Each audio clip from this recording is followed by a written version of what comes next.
life is like heaven on earth or hell on earth. Life is like 5-star dinners, whole winter of skiing, seeing wildlife, up in the mountains, kids are learning how to ski, in the hot tub, laughing with your friends, doing whatever you want. Or it's like waking up to a job you hate, a commute you hate, arguing with other people that are pissed off, arguing over random petty stuff, gossiping, trash talking, being mad and having grievances, running behind on bills, having that become more of a problem. It's like an upward spiral or it's a downward spiral. Most people just aren't built to be happy. They're not. The average person will say, I want to have a nice relationship, I want to have money, and as soon as they actually get it, they argue with their spouse, they find ways to lose the money. I've helped many, many people to become wealthy. And like I've got, I'm sure, hundreds of people that I've helped to become a millionaire. Most of them, for whatever reason, that million number I've just seen, right around a million, they start to really create problems. They start smoking weed, they start getting bitter, they start arguing with their partners. I have watched this for years. I've watched billionaire entrepreneurs die from drug overdose. Some of them are my client. One very famous one is a client of mine. He's dead now. I've seen that. There's a lot of self-sabotage, okay? There is so much self-sabotage. So you can pull someone into a heavenly-like environment, but it doesn't mean that it's going to take to their system. Their inner ecosystem may not allow it. They may have a lot of trauma and things that they need to reenact, and you can't pull them out of it. You just can't. And you can see like they're just not built for that environment. Oh, last one on this, I want to answer your question too. Literally, it got to the point that I got so sick of it, I created an entire trauma healing program. You guys ever hear about like trauma healing? I have entire trauma healing programs that go super deep on this that I built my friend. And literally, we'll have a whole room of people crying for several days. Like just crying and crying, snot's flying out of people's nose, people are twitching. And I did several years of trauma release myself, and I actually did all that myself too, specifically because I realized that people will self-sabotage. So that's another one. Quick question? Yeah, sounds like you're saying for us to be successful, it might be better for us to be single. Well, I'll say this. You can have a great significant other, or you can have a not so great significant other. It's okay to have a little tiff here or there, but if you can see that person is not able to take to their inner ecosystem will not, like, your inner self has to be a match for your outer reality. So like, I know for me, look, I'm 43, and I don't know about you guys, but I just get bored easily. Like, I'm like, oh, the thing where we gossip, I've done that. Like, that's Groundhog Day for me. I've seen this movie. Oh, we all gossip and talk trash. I've seen that. Oh, we're broke. I've been broke. I've been broke many times. I've seen that. Oh, we just fail and like have a boring life. I've seen that movie. I just want to live new movies. I know that life flies by. Who here thinks they're the oldest person in the room? I'm 43. Who here is older than 43? Put your hand up. Okay, for those of you guys older than 43, how fast does life blow by? Tell that to the younger people. Super fast. Yep. Like how fast? Stupid. 1,000 miles. Yeah, it's like decades or like a week. So once you realize that, then you're like, look, I want my kids to be good. I want to be good. I want my significant other to be good. I want to have fun. And the thing is too, and a lot of people fault me for this, I'm a big believer in simplicity. There's a great simplicity in being an idiot. Just be an idiot. In other words, what I mean is this. If you're skiing, just go ski. Just go. You don't need to complain about the waiter. You don't need to complain about the hotel attendant. You don't need to complain about the snow. Just be happy. Be like a dog. Just be like this is awesome. Just be like a dog. Be like a dumb dog. It actually takes, it takes brilliance to be a dumb dog. Because you've got to actually be like, I'm ready to be happy. You know how dogs just happy? I'm ready to be happy now. I'm ready to be a dumb dog. Now what's funny is when you're a dumb dog, you become a millionaire or more. Why? And why is that? Why is a dumb dog the best psychology to be a millionaire? All of you right now could already be exactly where you want to be, but you do too much. Y'all are doing too much. Getting rich is not about doing too much. It's about doing the exact right things that get the result and nothing else. So in other words, this is what your psyche should look like. The big one is laughter. You're either laughing, okay, and I'm like a huge troll, by the way. I love to troll, okay? I'm always trolling, okay? Like half of what I do is a giant troll, okay? So, yeah, it's like out of control. Like literally, like it gets me in a lot of trouble. So, yeah, so basically, most of my life I want to be spending laughing, just being an idiot. Okay, I just want to be an idiot. So I like to surround myself with idiots. Just people that like to laugh and just have fun. Just maximum fun. But most people struggle to have fun. They genuinely do. It's a skill to have fun. And I'm sober all the time. I never drink, never do drugs. So sober all the time, but it's like I'm drunk. I basically walk through life like I'm blasted off my face. So pretty much like you're drunk, having fun. That's like the base of everything is having fun. Why?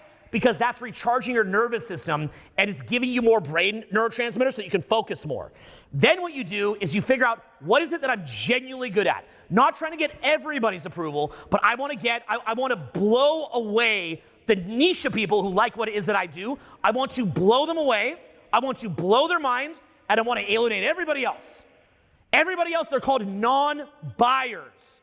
You ever wonder why some people that are a little bit polarizing don't care that people get mad at them? You're like, why don't they care that people are mad at them? Because they have an audience of raving fans who love the fact that they don't self-censor. They love that, and they pay them so much money. Could you handle just being yourself if you were getting paid $10 million a year? And then especially when you realize that all the non-buyers aren't going to support you anyway, and especially when you realize that all the non-buyers don't care about you, and that they're not there to support you, and they don't care about you at all, and they don't even notice you, and when they do trash talk you, they just do so passively, and then they forget that you exist.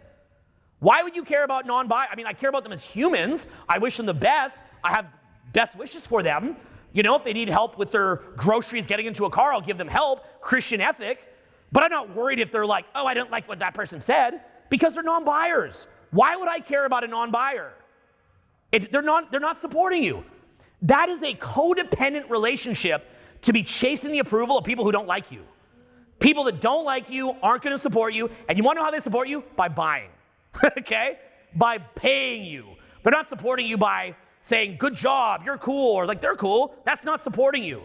Supporting you means they actually support you. So you're looking to do over service for people who support you. So for example, like if I'm sitting there, like say someone trashed me on the internet, and I'm gonna go make like, here's my response video to that, or here's my response comment to that. Every second that I could be doing that, why wouldn't I be sharpening the sword of the skills that I teach so that I can do a better job for a client? Like, you paid me money. How would you feel if I told you, oh, I could have been making a better program for you so you could get a higher ROI by investing in me, but instead there's this guy that didn't like me, and so I've been really focused on my big response to him. So rather than your program being as good as it can be, I'm gonna make sure that that guy gets a piece of my mind. He'll never buy anything from me, but I'm gonna be nicer to him than to you. So my goal is, how do I serve you? How do I get all my time into getting in your mind, your wants, your needs, give you what you want, and blow your mind? That's all I'm thinking. So that's where money gets made. How do you blow the mind of your end client? And then how do you create social media assets to get the word out so people can find out that you exist? And then how do you create offers so that they can actually join up in what you're doing? Okay, you should streamline that into an irresistible offer.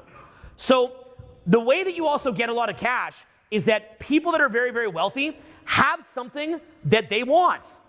Like build out something exclusive for people that have the money to invest. Now, by the way, people like me, they only want, it's a weird thing, but they get so time averse, they only want the best thing. So make yourself into the best thing. Again, what's the secret into making yourself into the best thing, the best version of you? Be an idiot. That's it. Only a true idiot can be the best. Dumb as a dog. Okay, so design your psyche to be like your dog. Okay? So if you have a dog and you're petting it, it's just happy, right? Now what happens when you throw a ball at the dog? What's the dog do? Lights up, energy, let's go. Plays with the ball, right? Say, come here, I want to pet you. The dog comes over, totally engaged, cuddles with you, right? Because that's what the dog cares about. Anything else the dog doesn't care about. Limit the number of things that you care about. You can barely get a reaction out of me about anything. I look like I'm always sober, but I look like I'm high. People are like, this and this happened. I'm like, and I don't even hear it. It's 99% of what gets thrown to me is like Charlie Brown. It's like, mah, mah, mah, mah, mah. Ask Marcel. Like people get freaked out when they first meet. They're like, are you listening to anything? I'm like, are we getting paid? Are we laughing? Are we having fun? Are we meeting cool people? What is the point of any of this? And do a real audit of like, what's the point of your life? In my view, the point of your life is who you become as a person, like being the best version of yourself, the legacy of love and creativity and value add that you leave to other people, having amazing experiences. I don't know, is there anything else? Just do awesome stuff, be an awesome person. Make those memories. Make great memories. Like, is there any other point to it? So, but what percentage of your life is actually leading towards that. So you've got to genuinely audit it. You've got to be serious about auditing that. You've got to be honest with yourself about what it's leading towards. So if you look at things like pop culture, in my view, I view that as Satanism. And the reason I say Satanism is because the specific point of pop culture, the specific point, it's intentionally designed to be useless. You watch it, it does nothing. It doesn't entertain you. It's not even good. It just numbs you and keeps you on autopilot and keeps you in the group. It keeps you in the herd. Same thing with drugs. What does drugs do? It doesn't make you feel good. You feel less good when you're high. The only reason that drugs feel good is because you feel bad, and then it just gets rid of the bad feeling. It's not actually a good feeling. Like, if we're sitting out there, you know, at some, like say we're in Miami South Beach, and we're partying out at some epic club, having like most popular people in the venue, having fun with everybody, weather's beautiful, wind's in your hair, laughing with your friends, having the best day ever, everything's good, money's coming in, super healthy, haven't been sick in years, great friends everywhere, tons of people want to date you, life's perfect, life's amazing. That's what feeling good is. Not like you put a toxin in your body that like overclocks your serotonin to dopamine while putting Swiss cheese holes in your brain and invites demons in and being like, and like grinding your teeth at some weird after party with like your friends putting lights in front of your eyes while your brain cooks and you're like,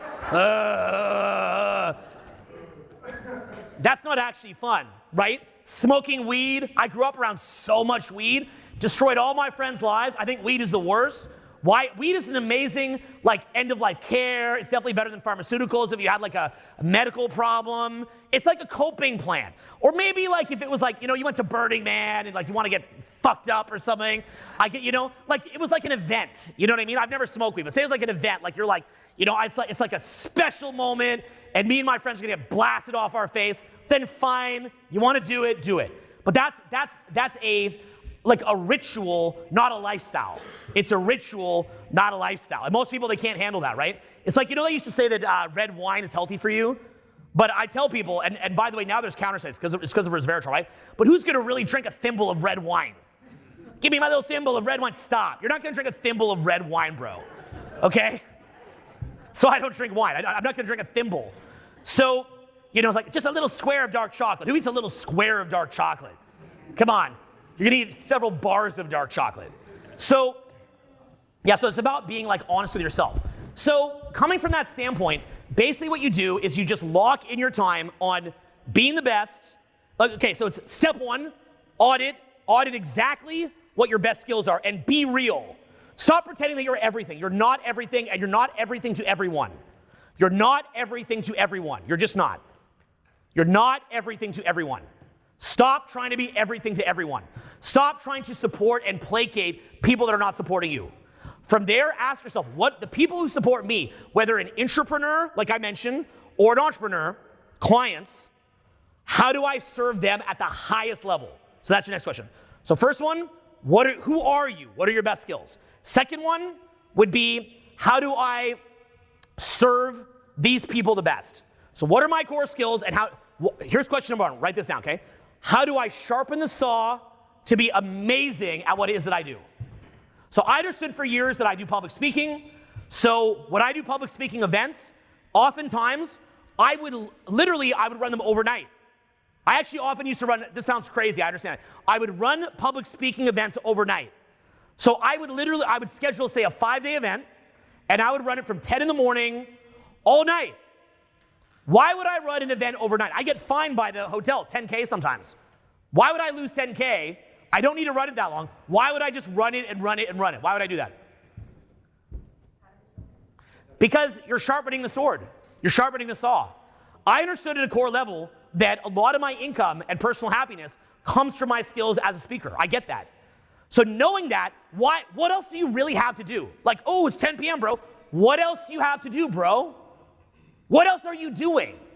Sleeping. Yeah, sleeping, right? But if you want it when you're younger, like I did that mostly in my 20s, right? Now at 43, I'm not going to run an event overnight. I can, but I'm not going to.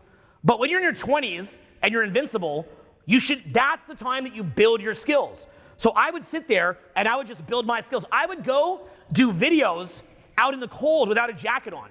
just to learn how to do videos out in the cold with a jacket on. I would go rent like a hoverboat in the middle of the Everglades and do videos where I just drive around the Everglades with like a hoverboat blasting me around, just talking into the camera.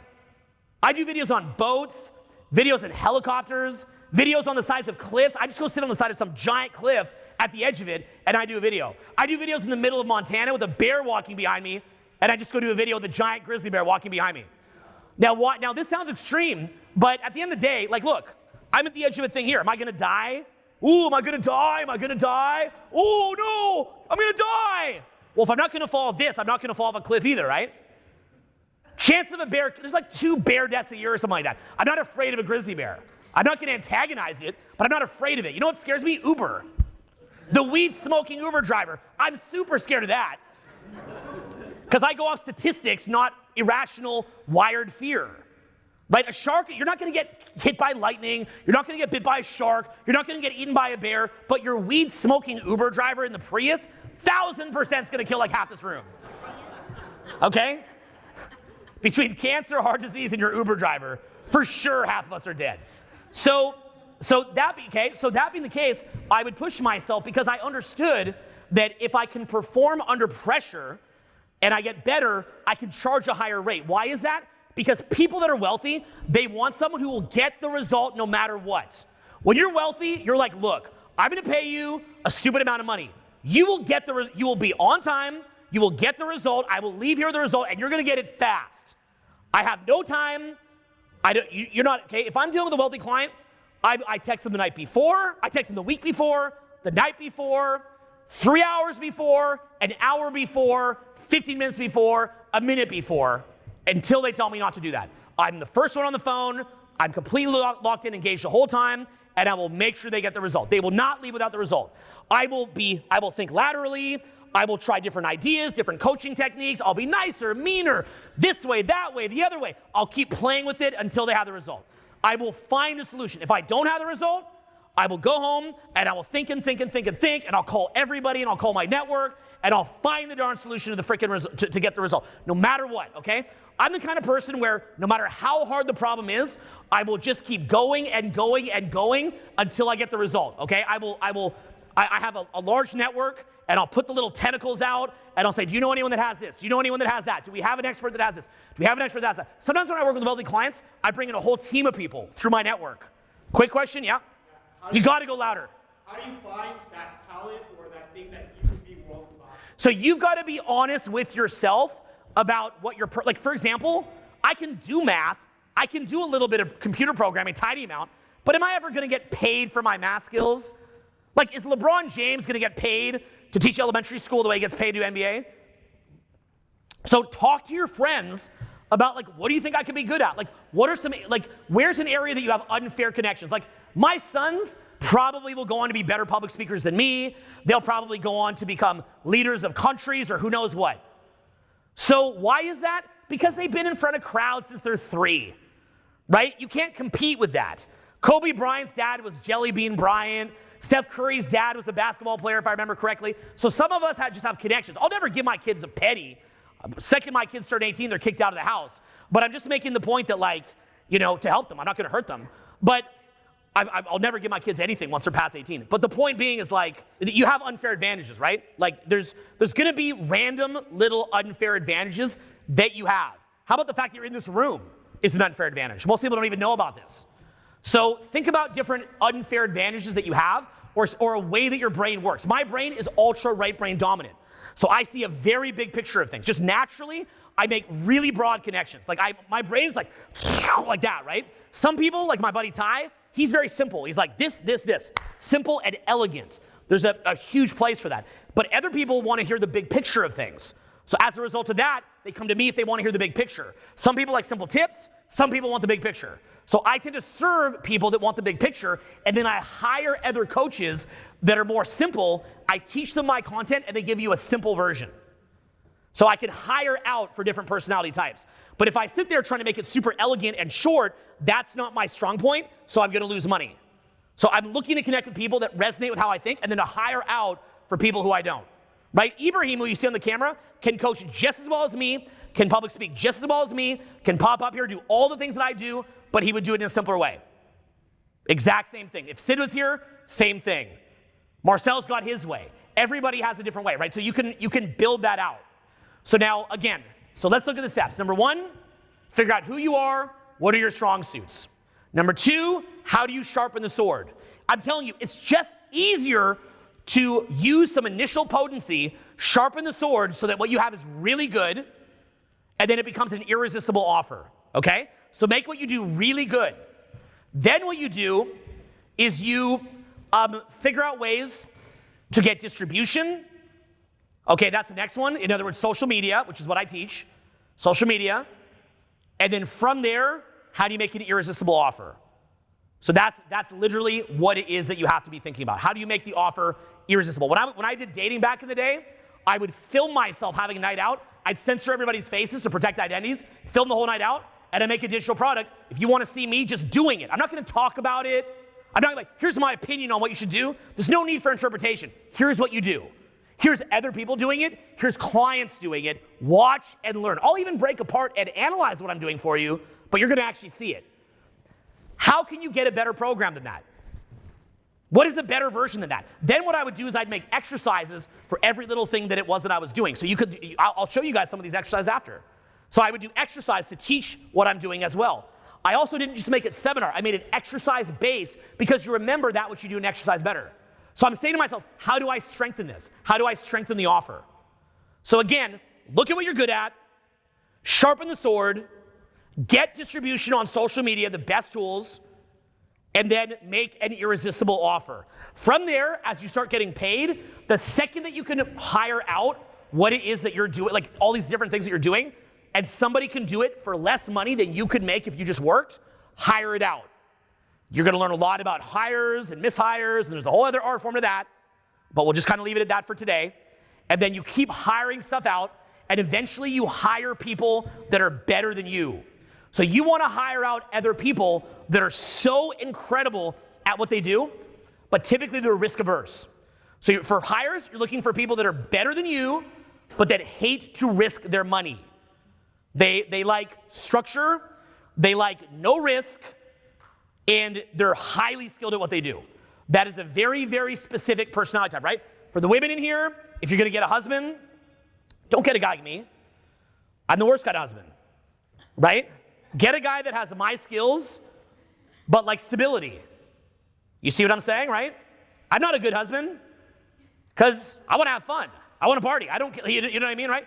So find a guy, whatever good things you see in me, find another guy, right? I tell this to all my exes. I'm like, what are you doing? Don't talk to me. Run, you know, right? Run. I'm back in touch with one of my exes from like 5 years ago. She just had a breakup. She's like hanging out. She's like kind of coming over a lot. I'm like, go.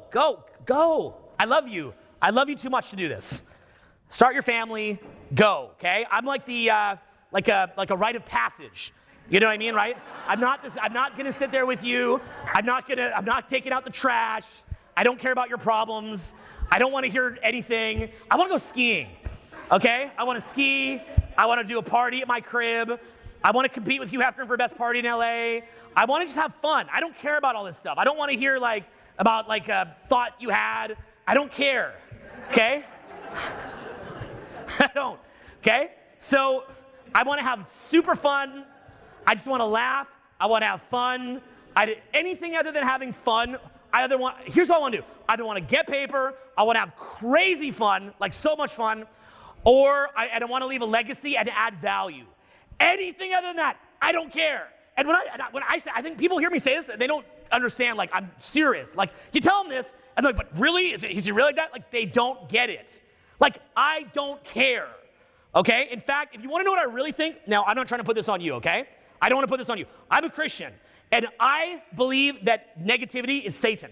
So as soon as somebody starts to complain, I literally in my brain see like horns come out of their skull, and it's like, I am Satan. I'm going to take you to hell. And I'm like, oh, no. Oh, disgusting. I don't care.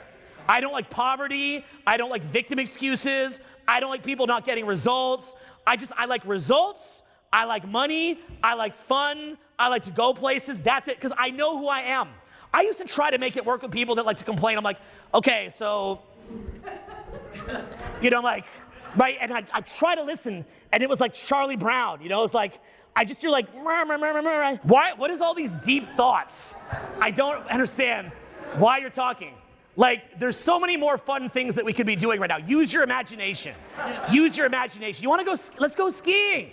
Let's go in a hot air balloon. Let's either have sex, go skiing, go in a hot air balloon, make a bunch of money, and give it away for charity. But I don't care about this. It is boring. I'm understimulated. I'm bored. I don't care. I don't care about it. It means nothing to me. It is just like, it's like a Charlie Brown. And that's all I hear. People come up like, it's just like, and they're just like, and I'm like, I just don't understand, okay? Anyway, I'm joking, guys. That's just me being a comedian. Of course I like to hear about people's problems. So, of course I care. Of course I deeply care, okay? Because in my mind, I'm just like, this is Satan. I'm not talking to you, it's Satan. Satan is trying to take you to hell. And you're trying to bring me and Satan in hell in a threesome. I'm not doing a threesome with you and Satan. I'm not.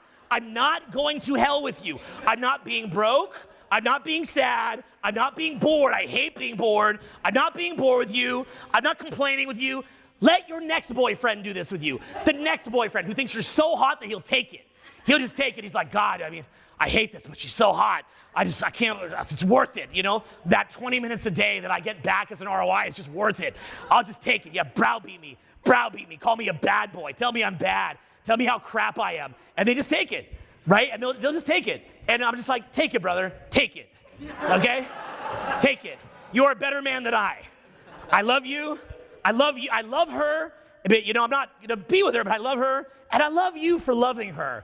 And I wish you guys the best. If I can contribute to you in some capacity, you let me know, and I'll be over here. That's just pretty much my mindset. But understand that that's the mindset of an entrepreneur. That's an entrepreneurial mindset, right? Which is basically absolute stinginess of mental capital. That's really, I'm using comedy. Okay, I'm just joking around here, okay? I'm using parody, kind of. And it's kind of parody, but I'm using that to put into the idea that being an entrepreneur is about it's extreme stinginess, massive stinginess. In other words, like, you're stingy to a point that you might have a client giving you $20K a month, and you're like, how do I get rid of this guy? I got to get rid of this guy. How do I eliminate the $20K a month guy that I work for 4 hours a month with? How do I get rid of him? That should be your only goal. How do I get rid of that client? You got a guy giving you $1 million a year. How do I get rid of that client? I need to get rid of them. That's how you got to be thinking. Now, I'm kind of funny like this. Like, I do a lot of pro bono work too, but I want to do pro bono work for a real broke person and somebody who really needs it. Does that make sense? So I don't want to hear some team member who's making 6 figures or someone that I'm dating that's just traveling the world having fun. I don't care about their complaints because they're not somebody to feel sorry for. Somebody who is disadvantaged, somebody who came from an abusive background, disadvantaged, broke, struggling. Use the money that you make to go to charity, and like it says in the Sermon on the Mount, don't talk about it. Just do it. Don't talk about it. Just do it. You guys ever read the Sermon on the Mount? Every single one of you should read the Sermon on the Mount, okay? So I probably listen to that 2-3 times a week. Sometimes I listen to it every day. So, okay, David Suchet, David and then Suchet. Great reading of it. You can find it on YouTube. Read it, review it. It's going to change your life profoundly. Most important thing you'll ever read. So then from that standpoint, okay, the Sermon on the Mount, it's amazing how much of us won't read it. So basically, here's what I would say. View all time wasting as Satanism. View all time wasters as demonically possessed. And view any time wasting in your own brain as a demon putting its tongue in your ear.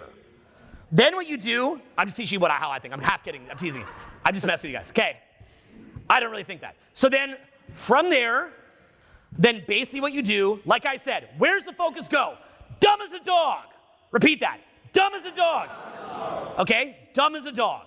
In other words, people just, because everybody's trying to get your time. Everybody wants your time. Everybody wants your attention. Everybody's trying to drag you in their little world. But what does that have to do with your world?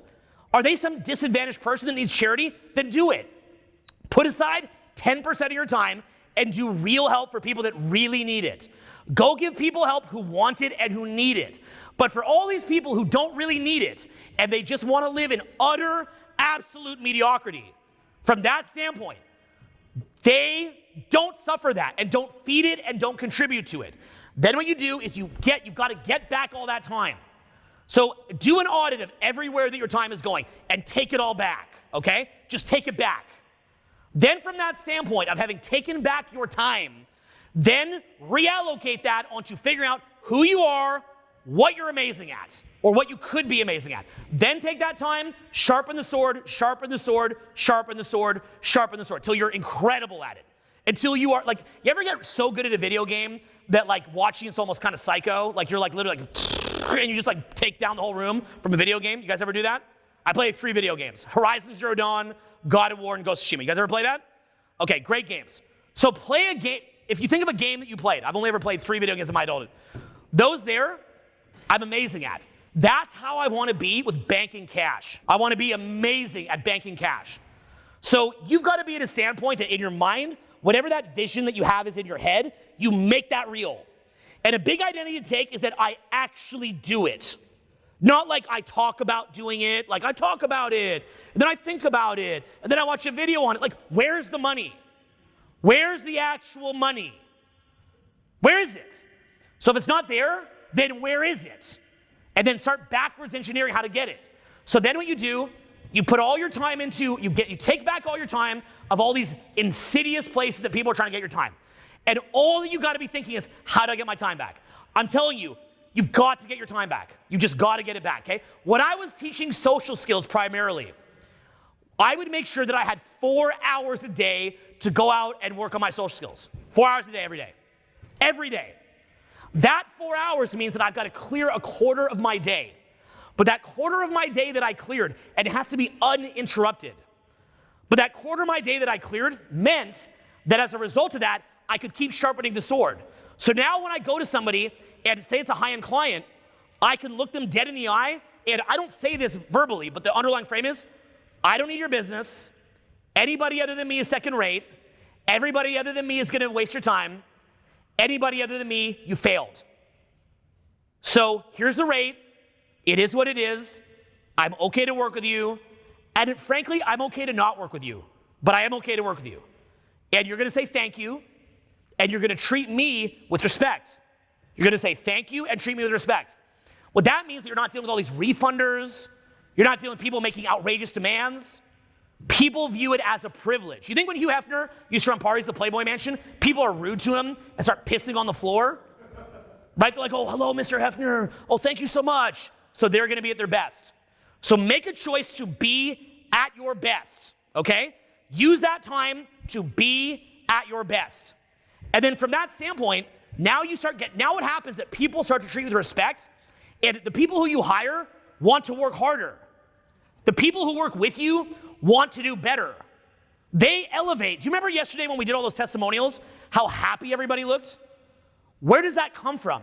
That comes from the fact that if you set a high frame and you say, we're not coming here to mess around. We're here to get results. We're not here to mess around. What do you want? And then let's go get it. Now all of a sudden, you've helped many, many, many people to become a millionaire. You've helped many, many people, in my case, to build social skills, and so on and so forth. Now you have testimonials, more people want to work with you, and then you get back your time. Then what you do is once you've got back as much of your time, then it's about focus. So it's time, focus, and what's the other one? Momentum. So momentum. So any of you guys here in this room ever get like really fit in the gym, for example? You ever do that? Well, where did that come from? How did you get fit? Was it like you trained a bit, then you stopped, then you trained a bit, then you stopped? What triggered that shift in your nervous system, in your synaptic pathways, in your results? A lot of repetition, a lot of reps in the gym, a lot of momentum, right? So you've got to be honest with what's destroying your momentum. Okay? So get honest about what's taking away your time, but it's not just time. Because it's time with total focus. Then you have focus, then you have momentum. Now, as you do this, what will happen is you'll build your product, then you'll build your marketing, then you'll build distribution, then you'll build your offer, you'll do that, and then what happens is now you get your time back. Now you can go take off a couple months, and guess what happens while you're taking a couple months off skiing? You're thinking of new ideas, and you're making even more money, getting paid millions of dollars to ski. So you asked the question, how to make cash. You did there. How'd I do? Thank you. So, thank you, bro. So what I do, okay, when I mentor somebody on how to make money in business, the way that I do it is I break down, first and foremost, where is all your time going? And I get you to be honest about where it's going. That could be mental chatter. Think of all the useless mental chatter. Something as simple as looking at all the social media that you're wasting your time on, looking at that. Then I start to get you to look at simple things. Like, let me give you an example. I live in the Hollywood Hills. One of my favorite places to eat lunch is Croft Alley on Melrose Place. I love Croft Alley. But then I did the math. By the time that you call the Uber, take the Uber down, order the food, eat the food, order the Uber, take the Uber back, you're looking at least 90 minutes to 2 hours. If you're at 2 hours a day, 5 days a week, that's 10 hours a week, and you do the math on that, 52 weeks in a year, is that 520 hours? And you only get 16 waking hours in a day? So what am I really paying to eat at Croft Alley? And I love Croft Alley. So in your mind, you're like, well, if you're rich, shouldn't you be able to eat at Croft Alley? Yeah, you should. But like, could you use that same money and make a beautiful thing at home? Like at my crib, I have a beautiful gym there. I built a giant movie theater in my house, just so I don't have to go out to see a movie. Right now, if I want to go do something fun, like if I want to go see a movie with my friends, I can go. If I want to go to a restaurant with my friends, I can go. Me and Marcel, we're going to go to the sickest restaurant. We're going to do a sick movie theater. We'll do that from time to time to have fun. But it shouldn't be the norm. So at first, it's things like the obvious time wasters, but then it becomes things like non-obvious time wasters. Then what you should do is you rate every single thing that you're doing out of 10. What is it giving you? What is it taking from you? Look at things like different ideas. Look at things like what you put in your body, right? Things like drugs. Oh, it numbs you from your pain for a minute, but what does it take? Remember, drugs, alcohol, they do give things, but they take and they take and they take on the back end. Most things give on the front end, don't give on the back end. When Marcel tells you things like invest in yourself, what does that mean? It means stop consuming things that give on the front end and instead take on the back end, and instead consume things that maybe even take on the front end, like lifting weights, but then give you on the back end, okay? So you want to be thinking a little bit like that. So come from that kind of mind frame. Then what you do is as you see everything that you're doing from a bigger picture perspective, the next step is you've got to get out of the trap. Say that with me, get out of the trap. Yes. Say it louder. Yes. Say it louder. Yes. So what getting out of the trap means is, because you're in a trap, right? Like say that you go to work, say that you've got to pay your bills, you go to work every day, and so on and so forth. How many hours do you actually have to get ahead? How many hours do you genuinely really have? Like for me, for example, just to carve out that time to really go work on my social skills for 4 or 5 hours a day. Do you understand? Do you get how many people are attacking me for my time when I'm like, no, I'm going to go out 4 or 5 hours a day? My staff is calling me. Clients are calling me. Kids are calling me. Everybody wants that time. They're all going to attack your time. It's like leaving out a bag of sugar in your lawn and the ants and the insects are going to come and try to eat it, right? So you've got to protect the garden. You've got to police the garden. Say the word police the garden. Okay, so people are going to come after that time. A big thing that I like to do is I like to do traveling video shoots. Okay, so I'm about to do 5 weeks in Alaska. Now, yes, I'm the boss, but what do you think my highly skilled staff thinks when they see me saying, I'm going to go to Alaska for 5 weeks to be creative? Okay, you think they like that? Is that going to immediately get up their money? Just, Owen's gone for 5 weeks. Imagine that's your job. Imagine you work with me. Your money is tied to me. And you believe that you're investing in me and trust me, and I go, I'll see you in 5 weeks. Right? You're like, I'm skilled. I have other things I can do. What's wrong with you, right? But in reality, I've been a pioneer in my field. I created a whole industry, along with some other pioneers. Well, where'd that come from? Being a pioneer in an industry doesn't come from just working all day and doing things that are repetitive. You've got to be creative. When you're sitting at the top of a mountain in Montana in a cabin with the fire going, you've got your laptop out, you've had a beautiful day, you've got your buddies with you, and you're riffing, right? Imagine me and Marcel maybe riffing on ideas of things that we've never even covered before, just riffing, kind of like jamming, like a jazz musician, right? And kind of seeing what comes out. Some of it's good, some of it's not as good. You kind of keep the gems, making notes, making new videos, cranking it out, doing events, testing the content, teaching, testing the content. That's part of a creative process. Everybody's going to attack that creative process. My staff every day will attack that creative process because they want to get paid more. And when do they want it? Now. But we have conversations, we talk about it. I say, this is part of the process, you gotta trust me. I go do my thing, I come back, I make a product, we launch it, we make millions. So they're happy. That said though, when I do that launch, this is another thing to understand at high levels of business. I'm not even super high level in business, but at a high level in business, I go do that launch and it fails. Wait a minute, Owen was gone 5 weeks in Alaska. He had some harebrained idea, it failed. What do you think happens? People quit. They will quit. Whenever I've had failures in the growth of my business, key people have quit. It's like, well, no, maybe you should have had a better, look, we have a great culture. Maybe there's some other thing I could have done, sure. But I'm actually in the arena, so mistakes will happen. So good key people will quit. They just quit. They leave. They don't see the vision, they leave. So at the end of the day, you have to get the result if you want to keep growing. Because if that key person quits, what happens? Now you got to go retrain somebody. Now you got to go elevate them. And yes, you have systems and people on the bench and backups to an extent. But if you got somebody truly world class, you can't just replace that instantly. You can't just take Michael Jordan and just go, boom, another Michael Jordan, right? The old managers in Chicago thought that. That was like a big beef Jordan out of the owners. He's like, players don't win championships, organizations win championships. Michael Jordan's like, I kind of think I won the championships, bro. Look, that guy had a point in there somewhere. He's not totally wrong. But as soon as Jordan was gone, just because they're the Chicago Bulls, I don't think they've won a championship since, if I remember correctly.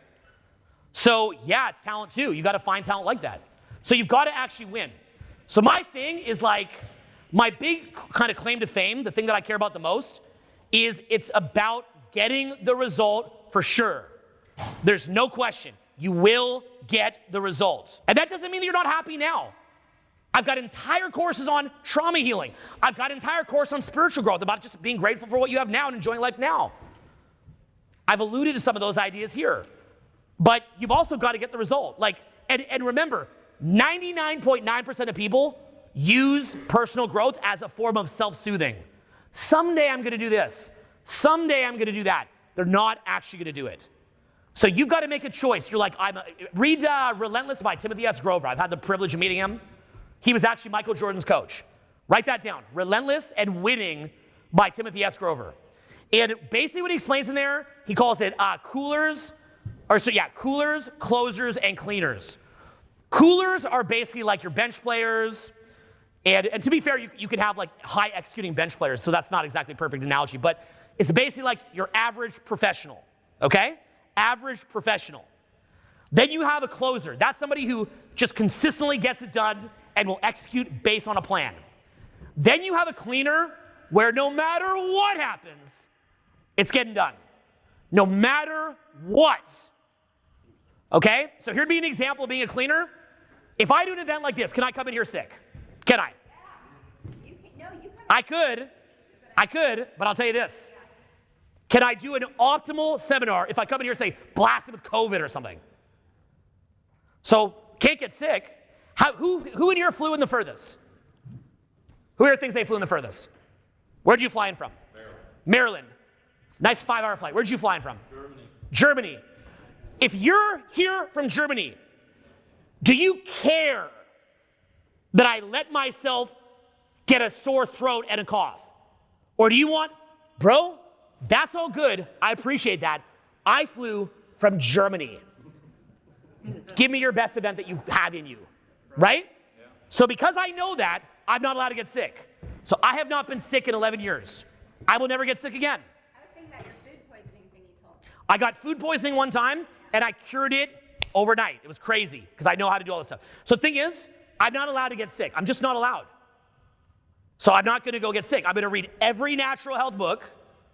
I'm going to take thousands of dollars a month in natural healing things, high-level herbs, sauna, cold plunge, grounding, vitamin D, zinc, probiotics, you name it, I'm doing it. Why is that? I'm not coming in here sick.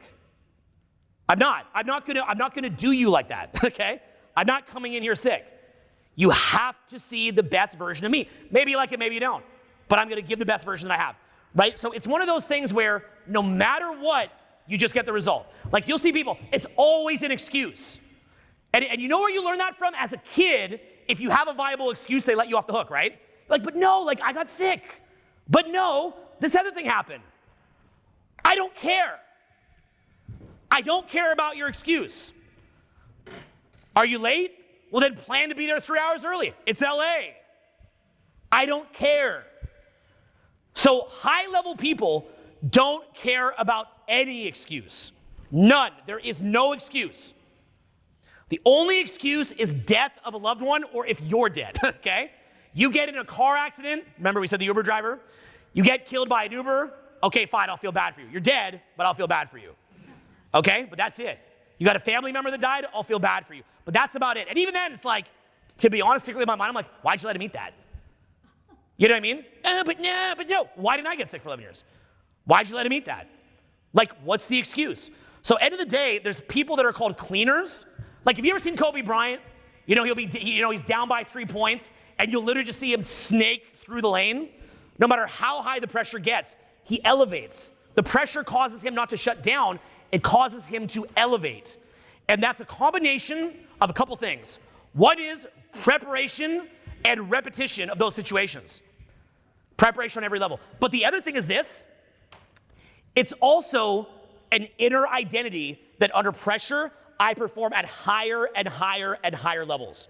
The greater the pressure, the better that I perform. It's called being clutch. It's clutch gene. And a clutch gene is a decision that you make. It's a decision that you make where you say, under pressure, I let go of all concerns. I become dumb as a dog. You know who's dumb as a dog, the best guy I've seen for the Lakers? Austin Reeves. You guys seen Austin Reeves? Who here's a Lakers fan? Put your hand up if you're a Lakers fan. There's this guy called Austin Reeves. He's this dorky, cheesy little white dude. And he's playing with LeBron James and Anthony Davis, and he's too dumb to know how out of his depth he is. He's too dumb to know. So this dude, literally, he plays with the confidence of Michael Jordan, but without remotely the skill, but he's so confident. You'll see, they have clips of this guy where he'll go like sink some crazy basket, and he's so amped, he's like, I am him! I am him! And everyone's like replaying it all over the news, because like this dorky little guy like thinks he's a man. That's what I'm saying, dumb as a dog, right? The average person would be like, I'm here with LeBron, there's championship legacy, and LeBron's legacy is here, I'm way out of my depth. This guy's just like, let's go, baby, I'm him. Like that, just like that kind of mindset. That's called clutch. In other words, dumb as a dog. Now, when I'm talking about things like this, what I'm trying to pound in your brain is, how are you gonna be like that when you're not dumb as a dog?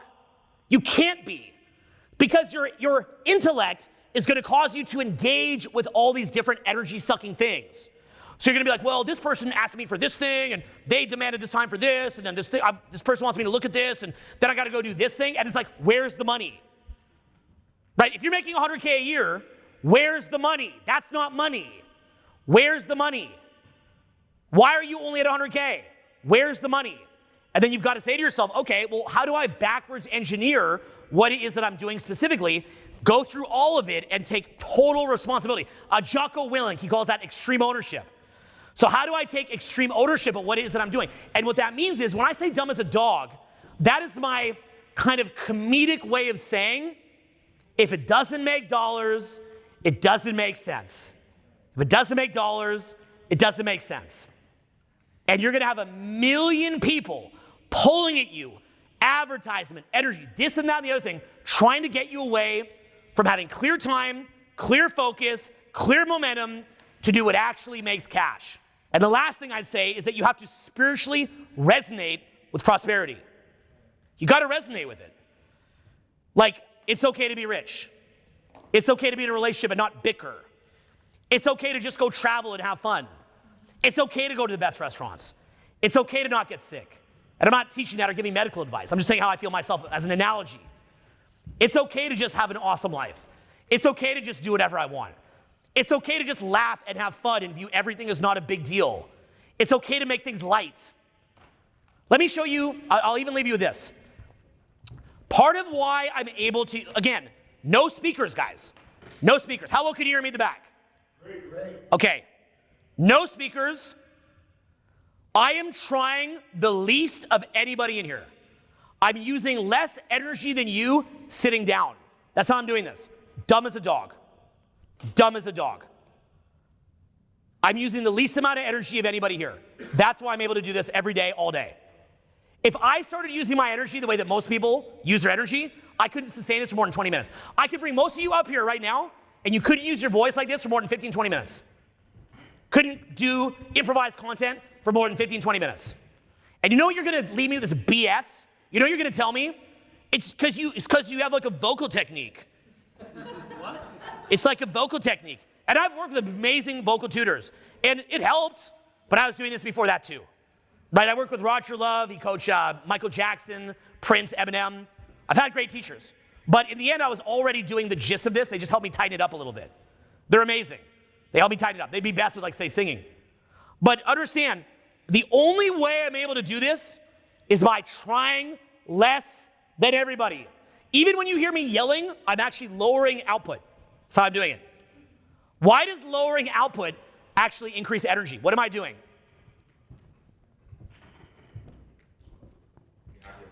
Okay, here's what's happening, okay? Most people, think about your inner dialogue, right? People that slighted you, things that you don't have, what people think of you, little bickering, just all this dumb stuff. Like 99% of your thoughts, just dumb. Pointless would be a better word. They're not even dumb, they're just pointless. So what happens is, that's draining you like a vampire. It's just sucking off of you. So what happens is, like, if I go, look at what I'm doing. Okay, watch with my hand right here, right? So my hand's like loose like that. You can even try. You want to try it? Do this. And then try being as relaxed as you can, and then pulling all your energy back, and then taking all that garbage, and then put it into one focal one.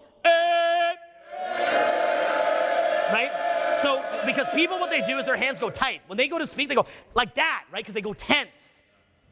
They go tense. So I've had it where I've been on the road for like a couple months doing events, and my voice is just rocked. And I'm like, man, I have 5 days of seminar till break, and my voice is rocked, and people flew in. So if I just relax, my voice will stay nice and loose. It's like taking a crap, you're tightening your butt cheeks. That's what most people are doing. They're like, like this, and they're like, and they're wondering what's happening. What's the best way to take a crap? Okay? I literally did one while I was up here. You didn't see? So yeah, I don't know what I'm saying this one. But anyway, okay. So it's you just try less. So you remove all energy off of the things that don't matter, and you pick like 5 things that matter. So, okay, let's just look at little public speaking lesson here, okay? When I go, 5 things that matter. When I do that, what am I doing with my focus or energy? Little public speaking lesson, but applies to work, applies to making cash. What am I doing? What am I doing? I'm taking back all the crap, all the waste of time, all the waste of energy, and I'm going bing like this, right on the note. Right on the note. You guys all do it during orgasm. You all do it during orgasm. All your focus goes like that, and you go like that, right? Life is like a big orgasm. Life is like taking a big crap. So, okay, I'm messing with you. Okay, yeah. Most of what I use a technique in public speaking called pattern interrupt. Pattern interrupt is I hold your attention by just saying things that you're like confused, and it makes you lean into it. If you ever read the Bible, which is my favorite book, the reason I love the Bible is because there's a surface level story that people that are maybe like kind of a little more low functioning can read and gain tremendous value from. But for people that are a bit higher functioning, almost every sentence in the Gospels has a deeper meaning that we could have a 5-hour seminar about. You know, things like the narrow road. Many are the ways which lead to destruction. I'm not getting a perfect quote here, by the way, for anybody who's fanatical. Many are the ways that lead to death, but narrow is the road that leads to life. That's really what we're saying here, isn't it? This entire seminar is based on the idea of the narrow road. This whole discussion is based on that one sentence in the narrow road. Many are the ways that lead to destruction. TikTok, weed, more TikTok. But narrow is the road that leads to life, which is basically you pull back your energy. Right? The way that I'm doing that, the technique, is I'm pulling back all my energy right back in. Boom! Out. And then I'm using, and what else am I doing?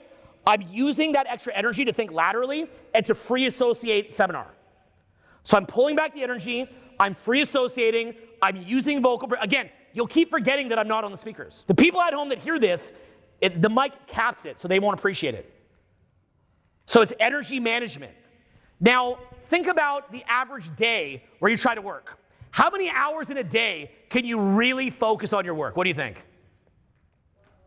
2 hours? I'd say for most people, 20 minutes to 2 hours. I'm talking peak, absolute, total locked-in focus. Peak, absolute, total locked-in focus.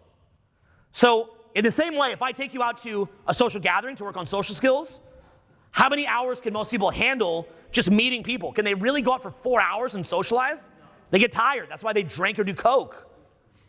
For real. Okay?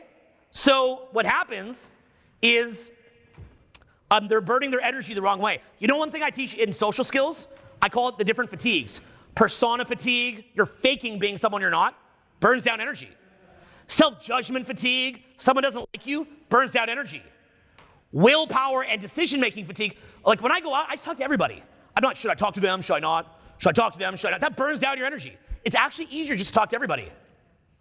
You see that? I call it the 3 fatigues, and I look at every fatigue. Basically, all that I'm doing all the time is just, where's the energy going? Where's the energy going? And then going deep, deep, deep, deep, deep on that. Where's it going? What do I want? Then I go deep, deep, deep, deep, deep on that. I know exactly what I want. And then I just bridge the gap and reallocate the resources. And every one of you here knows that you could have everything that you want right now. You all know it. You all know it. But you get in your own way. How do you do it? You get help. You get mentors, you get mastermind groups, you get around people that'll hold you to a higher standard. And this is, and if you look at this approach, you can see why some of the most famous billionaires in the world are people that I've been coaching for 20 years. Big famous celebrities that build huge organic followings are people that I coach one-on-one. And why so many people, like all the different people who you saw get up in this room yesterday, that could all public, notice that every person that got up yesterday to talk could do public speaking, was confident, people that were bringing up to the front, crushing it, because it comes down to an ideology of saying most of the stuff in life is pointless. It's like Groundhog Day. It's not leading anything. It doesn't. It's like a blob. It's like a big blob of the same day over and over. It's like the same variation, the same boring day over and over and over. You've got entire months of your life that you can't remember. Do you realize that? Months of your life you can't remember them. They're just gone. You know how people cope with it? Marijuana. Main top cope, weed, video games, and fapping. It's the main way people cope with it. Sounds like a fun night, I guess. But the point is, right? Fapping, some weed, some video game. Could be a great night. But the problem is, it's a way to numb yourself. It's a way to medicate yourself, isn't it? That's what they're doing. And that's why the women are frustrated with the guys. Because a lot of the guys are in this dead zone where they're just dead to life. How can they follow somebody like that? How can you follow somebody like that? How can you? You can't. You physically can't. You're like, I can't respect this, right? So anything that you're doing to medicate yourself, to numb yourself, to numb pain, to medicate your pain, to distract you, to run away from it, no, release it. You know, work on, like I do a lot of trauma healing work. I'm like, look, stop smoking weed. Just release the trauma. Let it go. Move past it. Let it go. It's done. It's in the past. Let it go. That's one side, right? It's like defense and offense. On the other side, it's looking at things like how do you get exactly to where it is that you want to go? A lot of the work that Marcel has done with you here is also programming your mind to want to get there, okay? So this is the best way that I put it to you. What I love is prosperity. I'm a big fan of prosperity, but I mean that. Like that's not, like I don't think most people really love prosperity, or you'd have it. If you loved it, you'd have it, or you'd be on your way to getting it. So it's not about saying, oh, I think most people use the idea of money as a way to bash themselves over the head. Like, I love money, I don't have it, and they're bashing themselves over the head. They actually prefer the idea of lack and hitting themselves on the head more than actually having the money. And you can see that by their behavior day to day and the decisions they make day to day. So I like prosperity. I like health. I don't want to get sick. I like health. I like having great people around me to share it with. And most of all, I like to have fun. I like to have a lot of fun, okay? And by the way, I view fun as getting paid. Which means that if I'm in a meeting and I'm not laughing, you're robbing me. You're robbing me. You're putting a gun. I would rather somebody put a gun to my head and took me for 10K than to make me have a meeting that's not fun. Why is that? Because what would you do with the money anyway? You'd use it to have fun or do something productive, right? So if they're taking away your fun, or if you're taking away your own fun more likely, then as a result of that, you're basically getting robbed. So time seems like it's abundant until you have none left, as Marcel said, right? What would you give for another hour if you're on your deathbed? But we wait till we're out of time to start to value it. So start to actually value your time. And then basically you just set your life up in a way that's just awesome. Okay? Does that sound like a good vision to you guys? Yes. When you hear it, is it a little bit scary? Yes. I mean to scare you a bit. Because I'm not beating around the bush about things that won't work. I'm challenging you to say, let's go do it. I'm trying to separate the wheat from the chaff. You're either doing it or you're not. Look, I was like that all the years I've taught socials. Some of you guys are coming out doing training with me coming up. I'm excited to work with you guys. For everybody here who's working with me, I got a sick mansion in the Hollywood Hills. If you guys want, right after this, we'll go up there. We'll start working on it tonight, okay? We'll have some fun tonight. We'll go up to the mansion. It'll be a beautiful view of the city. Well, it's, a little drive there, maybe 45 minutes. We'll drive there together, and we'll go fucking crush it up at the crib, okay? We'll go start our night, okay? We'll do that right after we finish here. So what I would basically say to you guys is your life is short. Your life's really, really valuable. And most of what you're going to hear is pandering to you. And it's trying to meet you at the level of consciousness that you're at and not being honest about what it takes to actually get there. So what I would do is I'd like to encourage you to be genuinely honest with yourself. Do you worship life or do you worship death? Do you worship prosperity or poverty? Do you worship fun or misery? Do you worship new expansion or contraction? And do you notice how most people, by the time they get older, they look gutted? They're just gutted. How many people do you know in their 40s that you'd even hang out with? Or that you'd want to live their life? They're gutted. Years of just denying themselves and being in a rut and being in autopilot and being in repetition, they have become calcified, ossified. They're just a battery for the system at this point. They're a battery for people who live amazing lives. They just serve this function of being a battery. That's all they're doing. It's not really living. So that's really what I'm trying to lay down to you, is that I want to encourage you to really want to live. That's the work that I do. I do tremendous work around social skills, tremendous work around trauma healing, tremendous work around endless motivation and having motivation and getting the result that you want. I do a lot of different things about how to be an ambassador for your brand, how to do social media, how to do marketing campaigns, how to monetize what it is that you're doing, how to figure out your purpose, how to find out what you're good at. That's what I'm here to share with you. That's what I've been trying to hammer you with.